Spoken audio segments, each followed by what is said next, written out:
Welcome to the iPad Podcast, a weekly podcast from Mac's Future.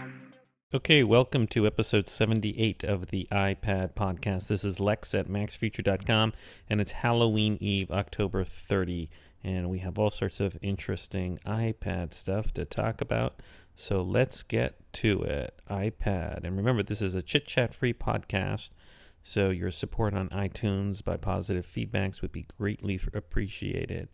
So here we go. Okay, so the first story, with the iPhone 4S out, all eyes are now turned to what's going to be the next iPad 3. And a lot of people think that the next iPad 3, will have a Retina display. In other words, a display that's much better and more detailed than the current iPad 2 or even the first iPad. And, Apple supposedly has been planning on coming out with a display that's 2048 times 1536 in pixel density. MacRumors.com, a website that I read a lot of that follows Apple news, has a story out this week on October 26, picking up on a story from CNET that reports that the manufacturers of this display, which include LG and Samsung, are struggling in making the, quote, Retina display for the iPad 3. CNET reports, according to MacRumors, that LG Display and Samsung are continuing to struggle with production of the display planned for the iPad 3 next year, with both companies trying to tackle the challenge of producing the display in volume. And according to CNET, sources claim that Apple is planning a 2048 times 1536 display for the device. So, it's unclear. According to CNET, the quote is, "It's not a question of making just one. That, of course, can be done. The challenge is making lots of them," the source said. "That is a quantum leap in pixel density. This hasn't been done before." So, it'll be very interesting to see if Apple can come out with a Retina display, higher density display for the iPad in the next version of the iPad and make it in crazy volumes, because the iPad 2 is selling like crazy, and so Apple's going to have to make it so that the iPad 3 can sell in crazy volumes. One thing that Apple could do, maybe Apple will do this and have two different models of iPad 3. Have one that costs a lot more money and has this higher resolution display, but then have another one that doesn't, keeps the same prices that we now have. And, I think that makes sense, frankly. If there's a shortage of these high-density displays, maybe you just put them in the most expensive model. I'll tell you personally, the display the iPad has is pretty high density for me. I don't know if I really need something, crazier, more intense density. I have no trouble reading on it. I don't have any trouble reading books, doing my email, doing any of that stuff. On the other hand, once you see something in a higher density, then you really sort of admire it and love it. And so, maybe they should come out with a higher density iPad. Well, we'll probably see early next spring. Now, one thing I've been doing for the last few days, actually maybe, since Monday, the beginning of the week, is reading the new Steve Jobs biography by Walter Isaacson on my iPad. I bought it on my iBook, and I'm glad I did, because Steve probably wouldn't want it any other way than for you to read it on the iPad. He loved the iPad. Now, I haven't gotten to this part of the book yet. I'm about 2/3 of the way through. But one website, PCMag.com, has a story out that says that Walter Isaacson's biography points out that Steve Jobs originally planned for the iPad to have Intel as its processor. And that sort of makes sense. Intel is the dominant processor maker. And it would make sense that, Apple was interested in having the Intel chip in there. Apple is quoted as saying, Steve Jobs is quoted as saying in a book, at the high performance end, Intel is the best. Jobs said, according to this PC Mag article, quote, "At the beginning, we are doing wonderful things together. They wanted this big joint project to do chips for future iPhones." But then it goes out that another key executive wanted to go with another chip. And Apple acquired a chip company, PA Semi, and Intrinsity, and created its own chip, the A4 and A5. And later on, Steve Jobs explained why he didn't go with Intel. He said, quote, "There were two reasons we did not go with them," he said. Quote, "One was that they are just really slow. They are like a steamship, not very flexible. We are used to going pretty fast. Second is that we just did not want to teach them everything, which they could go and sell to our competitors." So that's interesting. It does make sense, because if you partner up with Intel and have them make the chips, then they could learn that stuff and sell it to the competitors. He also apparently criticized Intel in a book for having graphics that suck, and that they didn't have, the processors didn't have the same system on a chip efficiencies of the A4 and the A5 chip. So, that was probably a key decision. I think one of Apple's strengths with the iPad is that it has this really great processor inside that doesn't suck battery life. I mean, the iPad has tremendous battery life, and on the other hand, it's pretty fast and pretty zippy. So I think that trend will continue. Now, I know a lot of people travel with their iPad when they travel, and I certainly do. When I stay at a hotel, I use the iPad a lot, particularly if there's free Wi-Fi. Now, the Wall Street Journal has a very interesting article that came out on October 27th entitled "iPad Threat to Hotel Wi-Fi" by Nick Clayton. And he says, slowly but surely, the number of hotels offering decent quality Wi-Fi in with the room rate has increased, but it could be about to hit a roadblock, and the iPad is to blame, he says. Clayton says, along with other tablet computers, they are heavily used for video streaming. And he says that the New York Times interviewed David Garrison, the chief executive of IBAN, a provider of information systems for hospitality industries. And he said, quote, "The bits used for video streaming and downloading increased 30-fold on our network in 1 year," Mr. Garrison said. Hotels, he said, now must choose either to not increase the amount of bandwidth so everybody will get much slower service to the point where you'd think you're on a dial-up connection, or upgrade and essentially put in a metered fee-based system. It's about managing that bandwidth, Mr. Garrison said. "We're not saying that free internet as you know it today is dead. We're saying that a hotel owner will have to decide what free should be. I could have a free option for a limited level of service, but charge for a higher levels of demand." So that's kind of interesting. Personally, here's my thought. If I can find if a hotel chain advertised that they had high-speed internet access and Wi-Fi, and that it was free as part of the room rate, I would flock to that hotel. I think, frankly, some of the major hotel chains, if they want to get a competitive edge, should start taking out TV ads and say, stay at so-and-so, because if you stay here at no extra charge, we'll give you free Wi-Fi access, and it'll be fast. And I would start a commercial making fun of competitor hotels where they claim to have free Wi-Fi and it's slow. Because I got to tell you, if I'm staying and I'm paying several $100s or $400 or $300 for a room rate, and it doesn't have free Wi-Fi, it really annoys me. I hate when hotels nickel and dime you. It's sort of like charging $6 for a Diet Coke in the machine. But if I know, like for example, let's say the Hilton hotel chain said, look, not only are we going to give you free Wi-Fi access, but it's going to be really fast, I would stay there all the time. And I don't know why hotels don't do that. Hotels should go out and have affirmative ads that say, stay here and you'll get really fast internet access. So it's an interesting point. And it's only going to get worse for hotels because, more and more people are going to buy iPads, iPhones, and they're going to want high-speed internet access. So, hotels that don't catch up with technology, I think are going to be in trouble.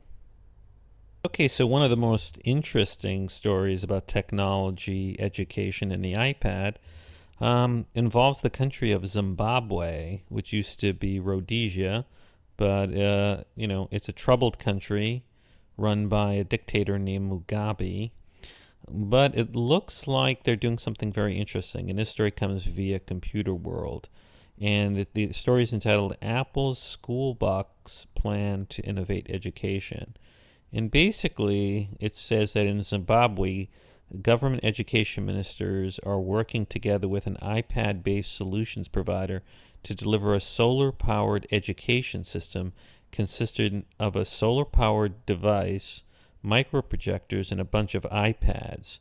And it's dubbed the Schoolbox. And basically, I guess some government official recently claimed to travel to Paris to meet with Apple to discuss the solution. And the person said, I'm very excited that Zimbabwe is collaborating with Apple in this groundbreaking use of technology. Basically, it will take iPads to remote rural areas using solar power and microprojectors that will be used to bring computerized teaching aids to the poorest schools. So if you're looking at the video version of this, there's a a picture of like some cart with a MacBook on it. So I don't know. So basically, I don't know. There's like a little video here, of using iPads to sort of go to rural areas of Africa. The key is going to be how do you power them? And so maybe this is where the rig is solar powered. And then how do you get internet access? So it sounds, like they're doing something kind of interesting. The article says, given that broadband access in some parts of the world is inevitably going to be based on mobile signals, these iPads are likely to connect to the internet via 3G. Well, of course that makes sense if they have 3G throughout the country. It's interesting. I do think the iPad has a huge part to play in education.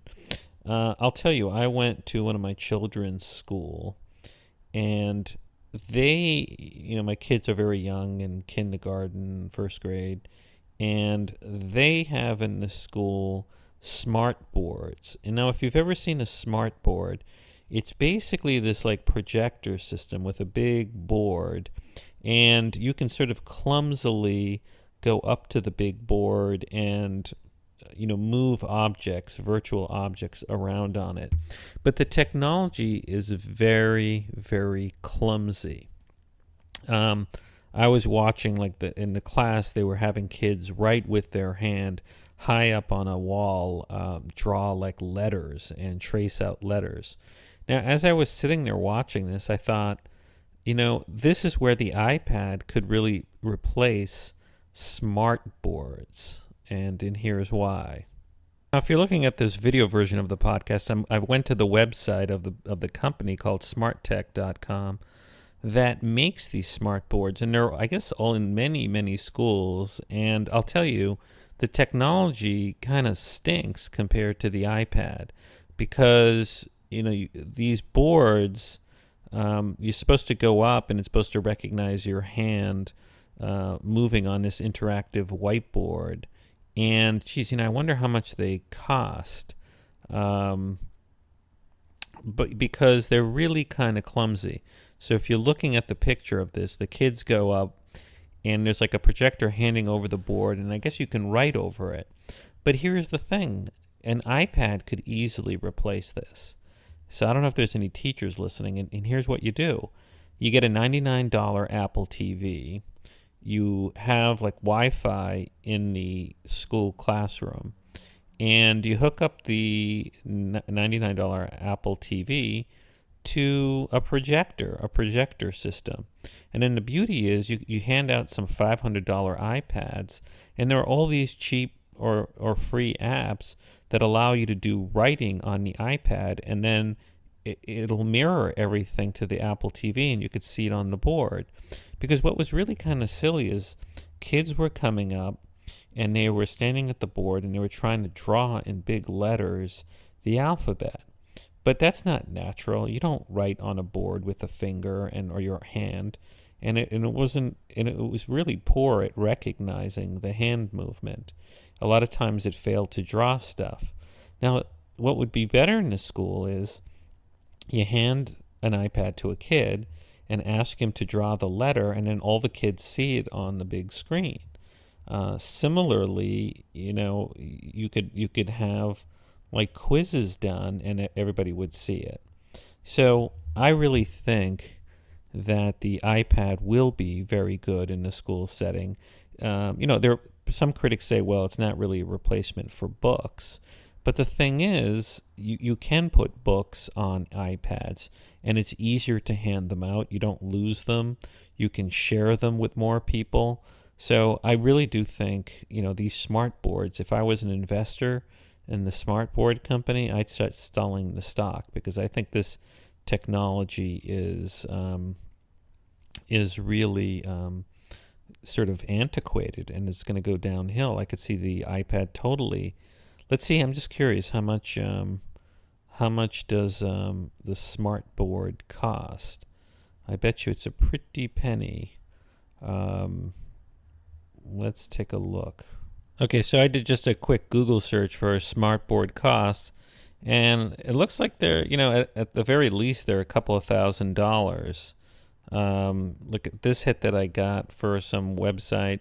Said $2,000. So I'm not sure exactly how much they cost, but I don't think they're cheap. I think there's a whole little industry in these smart boards, and they add up in price. So anyways, look, I think the iPad will penetrate the school market. So things aren't really going well for Apple's competitor, RIM, that makes the BlackBerry. They came out with their own tablet, the Playbook, and Cult of Mac has a very interesting story. Basically, RIM has a deal available until December 31st for BlackBerry business customers. If they buy two Playbook tablets of the same configuration from an authorized reseller, they get a third device free. So the deal would drop a $500 Wi-Fi 16 gigabyte Playbook to only $330. So that's not a good sign, because they've had the most recent price reduction could be, as Cult of Mac points out, because of poor sales. RIM shipped only 700,000 Playbooks since April. And I don't know. I just think it's not going to go anywhere. It's going to be hard to compete with the iPad. Now, folks, tomorrow is Halloween, and you could use your iPad to create a very interesting costume using your iPad. And the TUAW.com website had a very interesting article entitled iPad 2 plus iPad 2 equals fake blood equals awesome hole in torso. And there's a picture here of somebody who, I guess, stuck an iPad under their shirt, opened a hole, put some fake blood around it, and it looks like the person has a hole through them. And there's a video of the costume on YouTube, and apparently he made it with two iPads. So I wonder. I think, I've seen this. I live in New York, and I've gone to some galleries, and I've gone to some stores, and people are being very creative with the iPad because it's thin and light. You can do all sorts of things with it. So I wouldn't be surprised for Halloween if people do something really interesting with their iPad. And if you're looking at this guy sort of did it so that you could also see through his stomach. So I think what he did is just put two iPads on either side of him, and maybe you have the camera do the pass-through on either one, and so it looks like you're looking through the body. So it's very clever. I could see somebody also using it as just a design to put some sort of frightening head on it or something like that.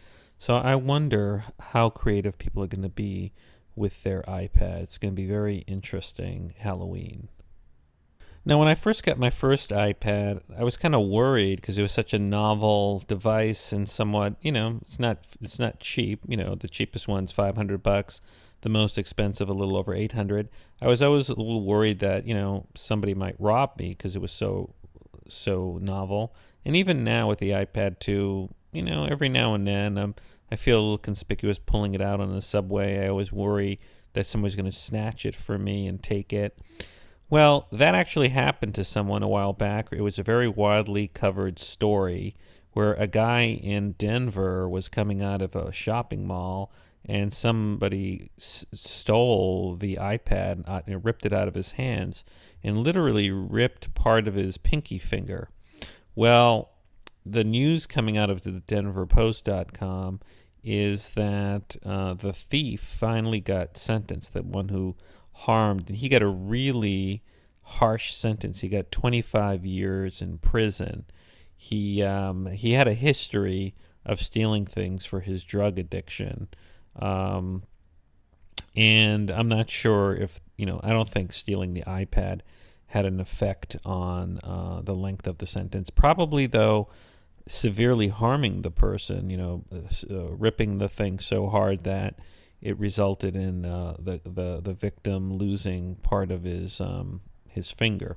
So that brings to a conclusion that sort of harrowing story. So, just remember, you see the iPads everywhere, but remember it's a valuable device. Don't be conspicuous with it because somebody could rob you. That being said, the more and more of these that are out there, maybe people will get used to it and we won't have as many thefts. We'll see. Now, we talked about the iPad 3, the future iPad, having a Retina display, but it could end up having something, or another iPad could have something even wilder. A future iPad could have 3D gesture control. And this story is according to PCMag.com. And basically, they're reporting on something the website Patently Apple discovered. Apparently, Apple filed a patent application where you'll be able to control cursors, icons, files, lists, text, images with various hand signals, and that you're going to be able to have sort of gestures done in front of the iPad and control stuff across the room. And the patent doesn't mention Siri, the integrated voice control Apple debuted, but includes 3D gestures. Now, I think that's very doable because we have this front-facing camera, and the front-facing camera maybe is able to recognize, 3D gestures. So maybe we'll have things like swiping the air or some sort of hand motion in front of the iPad. So, look, there's going to be many ways to control computing. The first personal computer was just sort of you typed in it. And then Apple pioneered the graphical user interface, which created like a fake desktop, and you have a mouse. Now we have touch computing as another way to control a computer. And now we have Siri, which is a voice control method to control a computer. And so then maybe we'll have sort of 3D gestures as a way to control a computer. The Kinect by Microsoft sort of does that. And so, we're seeing an explosion in methods for controlling computers. And I'm sure Apple is thinking of all sorts of crazy ways to do it. Okay, so one of the most crazy iPad products I've seen so far, I saw on the Gizmodo website. And it's a product by a company called Zoo. Now, this is the crazy stuff. It's basically a dual iPad case. It's a case that will hold two iPads, so you have dual screen. So it's kind of wild. They they have a picture of it here on the Gizmodo website, and I could see it being something that somebody very wealthy might get. So apparently, according to this article, it's being auctioned off to benefit those with autism.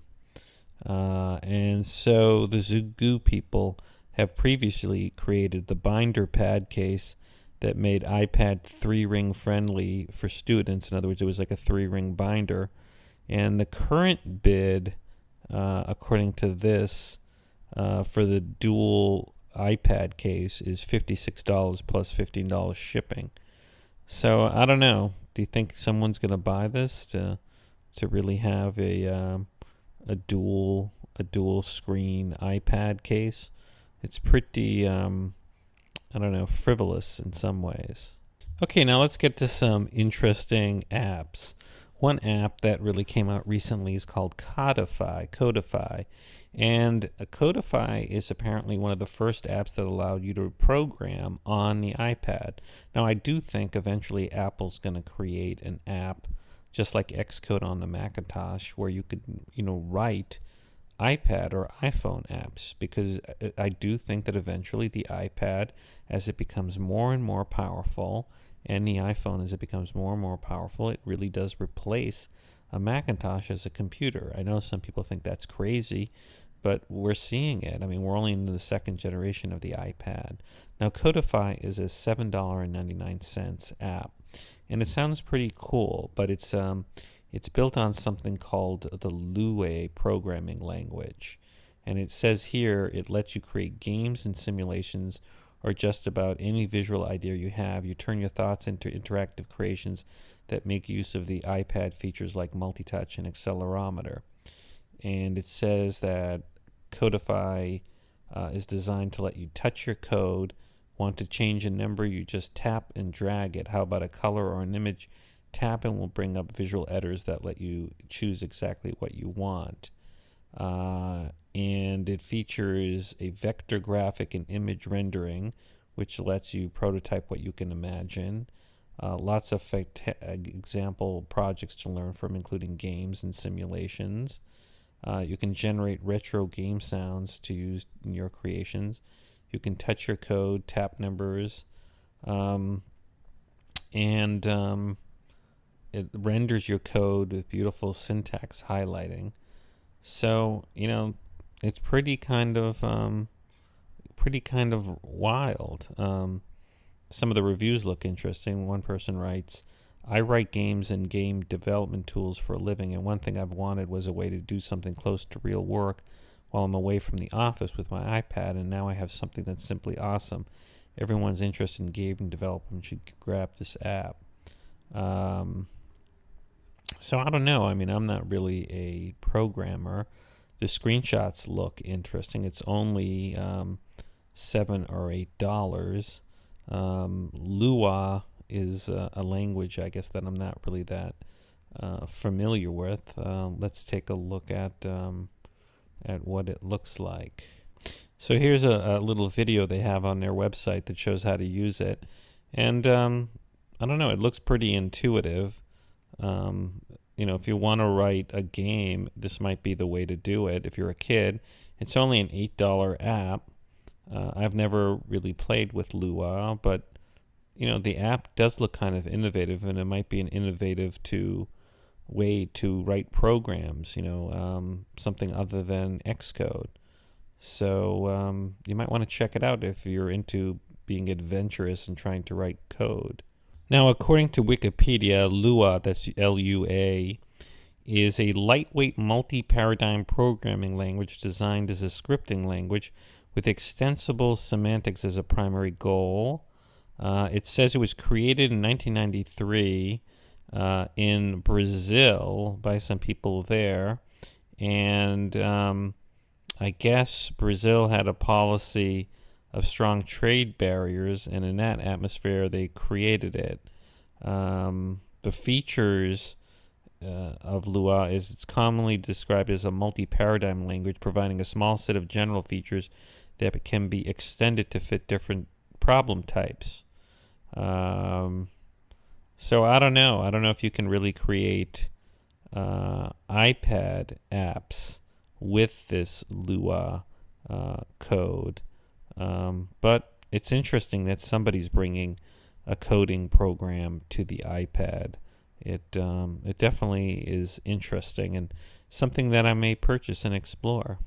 Okay, so another app that shows that the iPad can be a creative device and one to create content, just like the Lua app, is Ebook Magic. And this is something that I played around with recently. And Ebook Magic is essentially an app that allows you to create your own ebooks.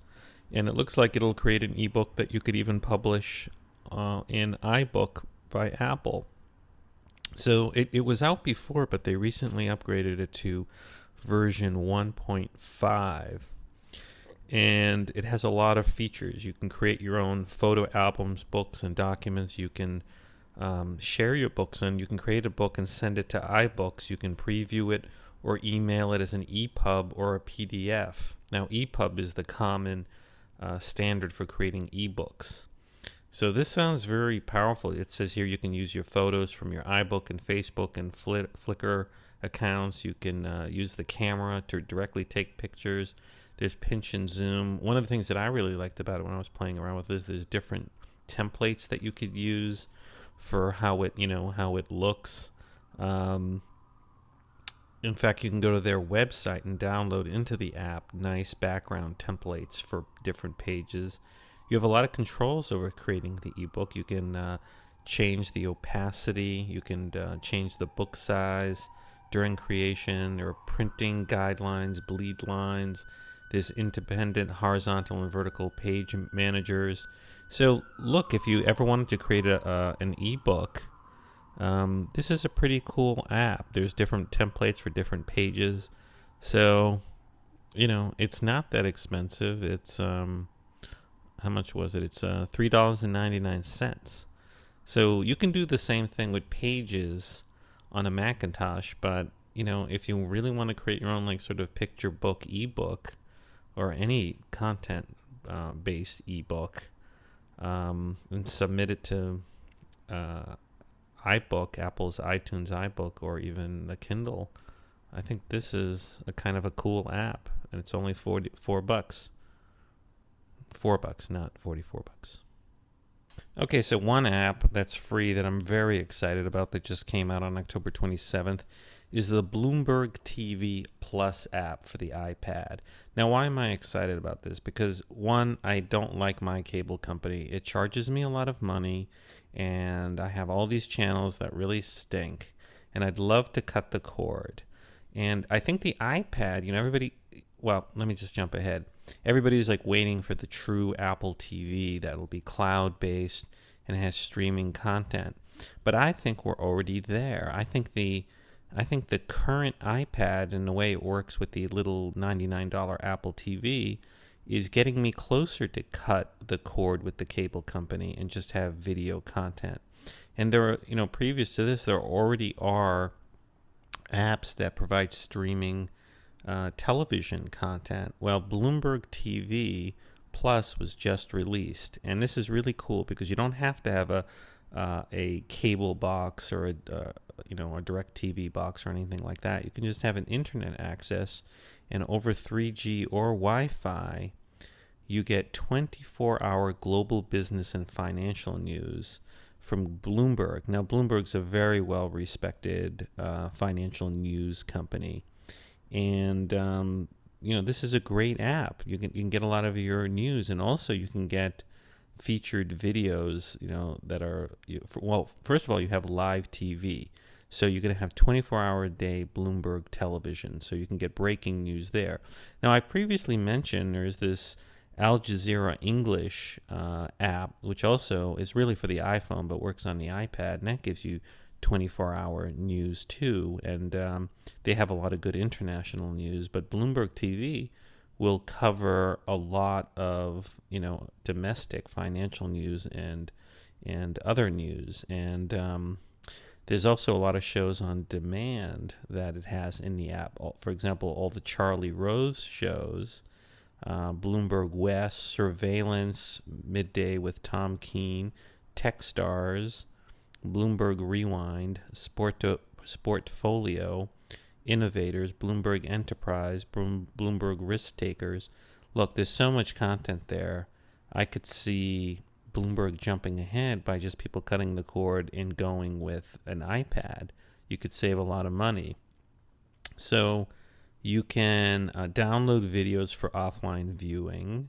You can get, I guess it works with Twitter. You can share your videos via Twitter, Facebook, and email. You can set and receive reminders for upcoming programs on live TV. Look, I've played around with this. I think this is a genius move. I think we're going to see more of this. And frankly, this is how we're going to get true internet television. Because the beauty is, the Apple TV only might have like a few apps. But once you have an iPad that can stream to the Apple TV, it's like your Apple TV has all of the apps that are on your iPad. So I have like a folder on my iPad too that I call television, and it's filled with a lot of content apps. And I'm telling you, if I just could get like an NFL app that was independent of having a cable account or a DirecTV account, I would cut the cord, because, if I could just have that sport on the iPad, and I would pay for it. I would pay like, I don't know, $100 a season for it. I would get it. But we're getting closer there with the Bloomberg TV app. Very cool. Okay, so the next app is free, and it's number one under free apps in the App Store, and it's called 7 Billion. And you should try to download it because they're saying it's free only for unlimited time, and it looks kind of nifty. It's brought to everyone by National Geographic magazine.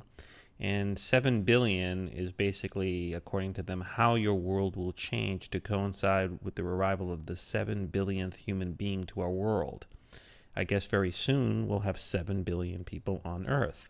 And according to the description, the app explores the challenges of a growing human population in a world of limited resources.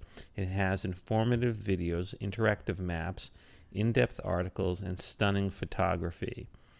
And the content includes an insightful video of the demographic trends that got us to 7 billion and how it will impact us, the birth of a new Brazil, how big families are out to the credit of strong-willed women, and the face of 7 billion interactive. And it's got sort of all sorts of interesting stuff on the Earth. And I guess it was sponsored by the DuPont company. So, it's an education app brought to everybody by National Geographic. And, again, we're seeing these beautiful multimedia apps. And so if you want your kid or yourself to learn a lot about the world, National Geographic is an extremely legitimate enterprise. Not an enterprise, I guess it's a nonprofit. And this is a very cool, beautiful looking app. And National Geographic, has brought stuff before, and I think you have nothing to lose by getting it because it's free. It's called 7 Billion, and it's in the App Store. Now, for a long time, there have been apps that have been on the iPhone that haven't gone and been full apps on the iPad. In other words, they stayed as iPhone apps, and it didn't go universal, so they would fill perfectly an iPad or, be made for the iPad. And one of the apps that I really like on my iPhone that never made it as a real iPad app was the Mint app by Mint.com. Now, Mint.com is a free service on the internet. It's now owned by Quicken, but before it was owned by Quicken. A young entrepreneur created Mint. And Mint is basically this website where you connect all your financial data from your banks, your brokerage account, and you basically, it's all pulled in there, and it helps you organize your finances.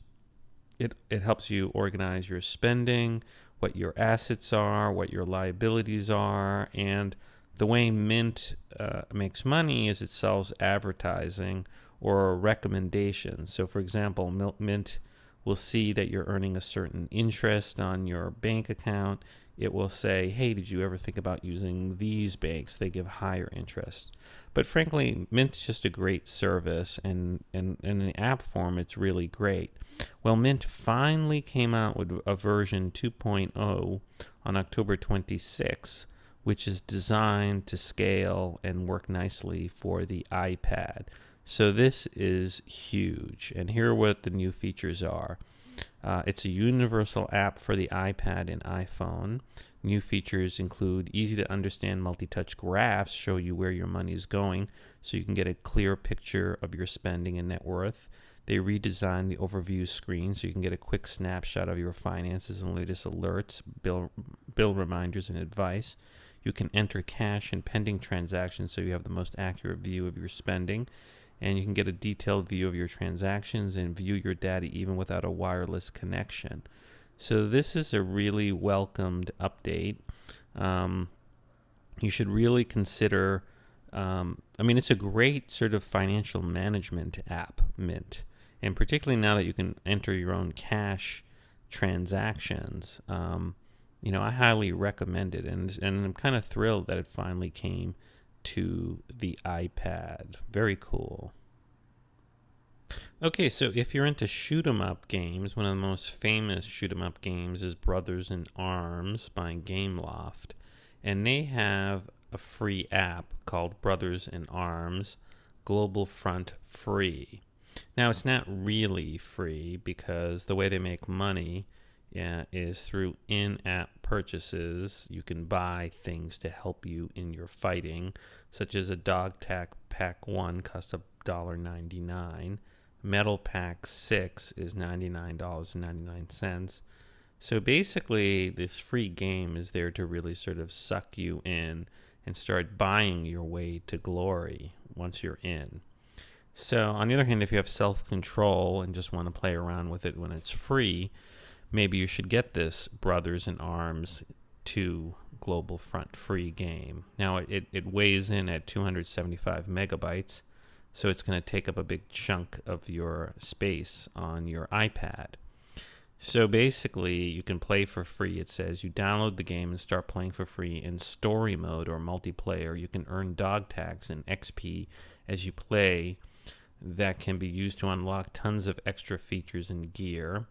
You can challenge up to 5 friends online to multiplayer battles on 5 maps in 3 different modes. You can fight across the globe. You can experience every front of the war with 50 missions to unlock across 5 locations: the Pacific, Normandy, North of Africa, Germany, and Sicily. In terms of war machines, you could take control of 3 different vehicles, including the tank, off-road vehicle, glider. So, look, it's a free game, but it's not really free because if you get into the game, you're going to have to buy stuff, it looks like. So the key is, if you're into free stuff, playing for free. Some people are critical. One person writes, just like Let's Golf 3, you remove the original game to make us pay more for a $6.99 game. I don't know. So some people are critical, some people are for it. I'm a little skeptical of these games that are free and then make you buy a lot of stuff in there. I find them, particularly if they're marketing to kids, because kids are going to be bugging their parents to to get the additional stuff to put them in better shape in the game. So anyways, buy at your own peril. Now, another game you might want to check out, which got recently an upgrade so that it works on the iPhone 4S, is a airplane fighting game, like a World War I experience aerial combat game. And we've seen a number of those come out already. This one works with Game Center and is only $4.99. It's called Sky Gamblers: Rise of Glory. And, basically it says here you can choose from a long list of realistic World War I planes and perform dizzying acrobatic maneuvers with an intuitive combination of touchscreen and accelerometer controls, engage in fierce air-to-air and air-to-ground combat. There's 12 realistic, detailed World War I single-player missions. And this online multiplayer play. You can fly up against 7 pilots from around the globe in real time. You can unlock 27 achievements and soar to the top of the online leadership board. And it has some things that are exclusive to the A5 chip that's in the iPhone 4S and the iPad, including high dynamic range rendering on the environment, light bloom effects for a continuously photorealistic experience, refraction of light detail inside the raindrops hitting the screen. So it also supports AirPlay video support at 720p for the iPad 2 and the iPhone 4S. And you can save your score and stuff in iCloud.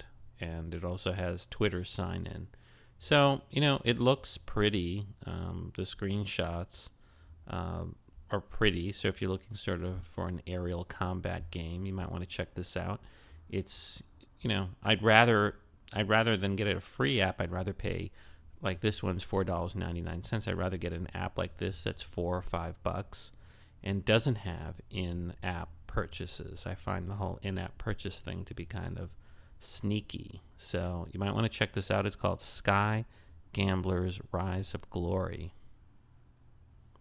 Now, one app that I raved about before that I've done demos on, you might want to check out, is the Real Racing 2 HD app, because, as of now, it's like very high up on the sales because they dropped the price to $1.99. So it's 80% off. I think I paid $10 for it. This is a tremendous app. It's one of the best racing apps out there. I love it. And also it works great with if you have an Apple TV, because you can mirror it now to a big screen. And so, it's got, you start off sort of like with regular cars racing, and you can purchase apps. You can purchase cars through points. Now, they have in-app purchases in this app, but you can win your points. So here, if you want to, go quicker up the ladder of cars, you can do in-app purchases. So what's cool is you can play online and race other people, and it gives you the scores. It has also local Wi-Fi multiplayer mode if you want to play with like your friends on a local Wi-Fi pool, and you can also play online with like 16 people online, and you can track your progress. I really love it. It's it's one of my favorite apps. Let's see what's new in version 1.2. You can now wirelessly TV out through AirPlay for iPad 2, so you can stream it to your high definition TV. You can have Party Play, which takes advantage of split screen local multiplayer for up to 5 players on your HD TV. Now that's really cool. You can have 4, I guess the iPad 2 is the host, and then it streams it to the AirPlay or by HDMI connection. What else did they do that's new? They have memory optimization to minimize crashes. They improved the visuals. They have now fresh new main menu screen, real-time dynamic shadows, and spectacular lighting on car interiors for iPad 2. Normal mapping applied to car interiors. Select car exteriors and driver arms for improved lighting and details on the iPad 2. So they've really improved it, and I mean, I think this is an incredible app. I highly recommend it. If you're looking for any sort of gaming app, I'd run out now and get it because it's only $1.99. It's Real Racing 2 HD. Very good app. Now, one thing that the iPad has been great for is people or children with challenges, physical challenges, and particularly autistic kids. And Robert Scoble, who's a very prolific person on the internet, who I follow on Google Plus, had an interesting post on October 26. And Robert writes, his post is iPad apps for autistic children helps them communicate. And Scoble says, our 4-year-old son is autistic. He's in the middle of the spectrum, so is learning to speak, but it's hard for him to communicate in a way that we can understand him. That said, he's very smart in other areas. We're starting to use a new app released today that lets us work with communicating with him and teaching him more language. And Scoble goes on to say, here's a look at the app, which just shipped. It's a bit expensive as iPad apps go. It costs $150, but it's competitive with similar systems. If you have an autistic child, this is well worth trying. Here, founder Ingo Benlick shows me the app and explains what's going into its development, and he's got a link to that. If you go to Scoble on Google Plus, you can see it. Now, Scoble says, what does the app do? It has thousands of pictograms, sort of like icons. They have words attached to them. One might be a truck. My son touches it and says truck and has the word on it too. He can use that to build sentences, which he can have the app read to me. He goes on to say, what's really fun is I'm also using the app with our 2-year-old son, who likes pointing at the pictures and hearing what it says, which helps his vocabulary too. And he also has a link to the 60 Minutes piece on iPad and communicating. So, it's interesting. Let's see. Here's the website that is the host for it. It's called MetaTalk. And MetaTalk, it's META Talk. And, it basically provides a way for kids who have real serious speaking disabilities who are autistic to communicate, because they can sort of create their own vocabulary using images. So it looks pretty interesting. I mean, frankly, for kids with disabilities, what existed before the iPad and apps, there are these custom-built devices that existed that cost thousands of dollars. So $150 for a effective app that works with autistic kids really isn't that much. And you might actually be able to have insurance pay for it. So, it looks pretty cool. It's got like an action editor. You can double tap a key in the layout editor to define a key action.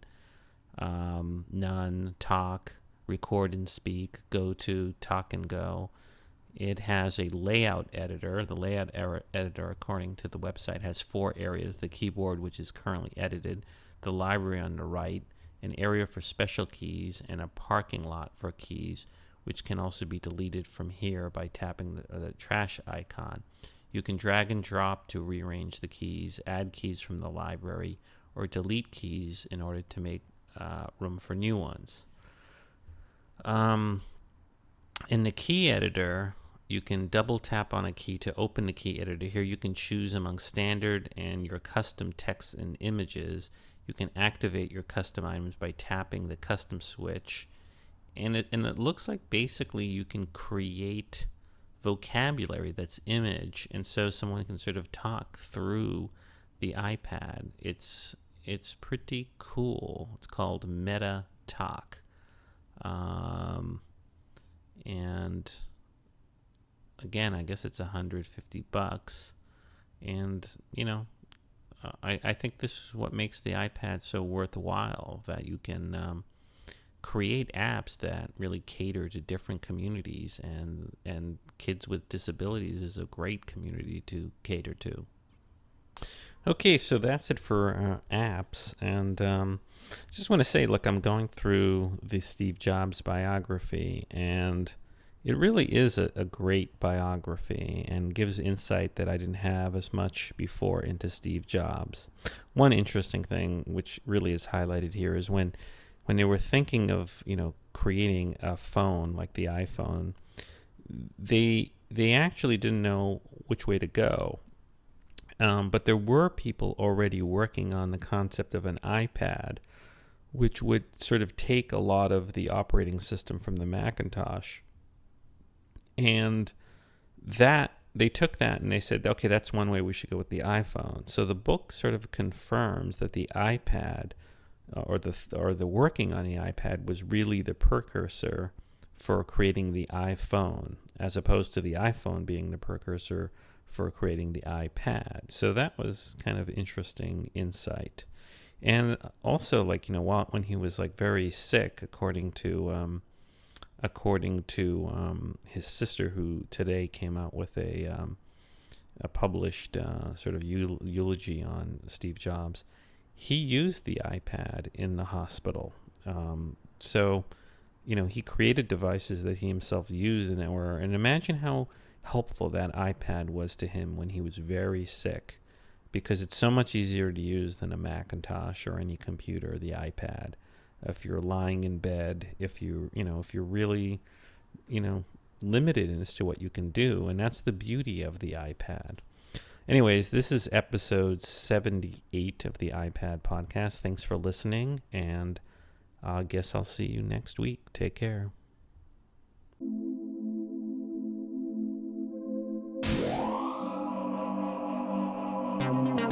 This has been a Max Future production.